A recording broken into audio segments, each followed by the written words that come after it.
தன் மீதான குற்றச்சாட்டை நிரூபிக்க சட்டத்துறை அமைச்சர் ரகுபதிக்கு 24 மணி நேரம் அவகாசம் தருவதாகவும், அவ்வாறு தன் மீதான குற்றச்சாட்டை நிரூபிக்க தவறினால் அவர் தனது அமைச்சர் பதவியை ராஜினாமா செய்ய வேண்டும் என்றும் அதிமுக முன்னாள் அமைச்சர் சி. விஜயபாஸ்கர் கடுமையாக சாடியுள்ளார். இந்த மாவட்டத்தில் 6 சட்டமன்ற உறுப்பினர் இருக்கிறாங்க. நான் ஒரு ஆள் தான் எதிர்க்கட்சி சட்டமன்ற உறுப்பினர்.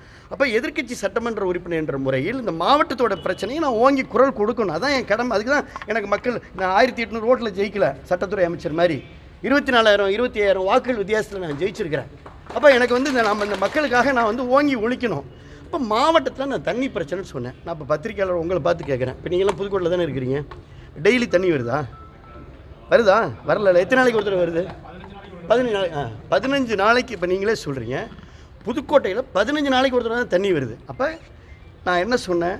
வார்த்தைகளை ரொம்ப கண்ணியமாக சொன்னேன். நான் அரசியலில் தடுமாறாத ஆள், அரசியலில் தடமும் மாறாத ஆள், அரசியலில் தடுமாறாத ஆள். ரகுபதி அவர்கள், மரியாதைக்குரிய ரகுபதி அவர்கள் அரசியலில் தடம் மாறியவர். அதனால் இப்போ தடுமாறுறார். நேற்று அவர் அதிமுகவில் இருந்தார், இன்றைக்கி திமுகவில் இருக்கார். நாளைக்கு எந்த கட்சியில் இருப்பார்னு எனக்கு தெரியாது. ஆனால் இப்போ இருக்கிற அவர் திமுக கட்சியில் அவர் தலைமையில் தன்னுடைய இருப்பிடத்தை தக்க வைத்துக் கொள்வதற்காக, தன்னுடைய இருப்பிடத்தை காண்பிப்பதற்காக மாவட்டத்தில் தண்ணீர் பிரச்சனை என்று சொன்ன உடனே அவர் என்ன செஞ்சுருக்கணும்? அமைச்சர் என்ன செஞ்சுருக்கணும்? உடனே கலெக்டர் ஆஃபீஸ் இங்கே இருக்குது.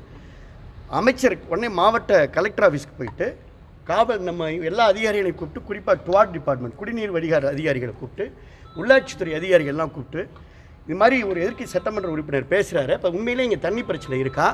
தண்ணி 15 நாளைக்கு ஒரு தான் வருதா? இதை எப்படி நம்ம போக்கணும்? இந்த கோடை காலத்தை இந்த தண்ணியை நம்ம எப்படி சமாளிக்கணும்? அடுத்து மக்களுக்கு எப்படி தண்ணி? நான் மக்களுக்காக தானே பேசுகிறேன்.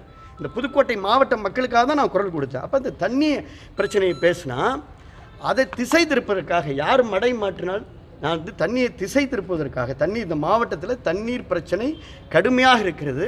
மக்கள் போராட்ட மனநிலைக்கு செல்ல இருக்கிறார்கள் என்பதை நான் சொல்லுகின்ற பொழுது, இதற்கு குடிநீர் அதிகாரிகளை அழைத்து, குடிநீர் வாரிய அதிகாரிகளை அழைத்து ஒரு ஆய்வுக் கூட்டம் கூட நடத்தி உண்மை நிலை என்பதை தெரிந்து கொள்ள தயாராக இல்லாத ஒரு சட்டத்துறை அமைச்சராக இந்த அமைச்சர் இருக்கிறார். உடனே வார்த்தையில் விஷத்தை கக்குகிறார்.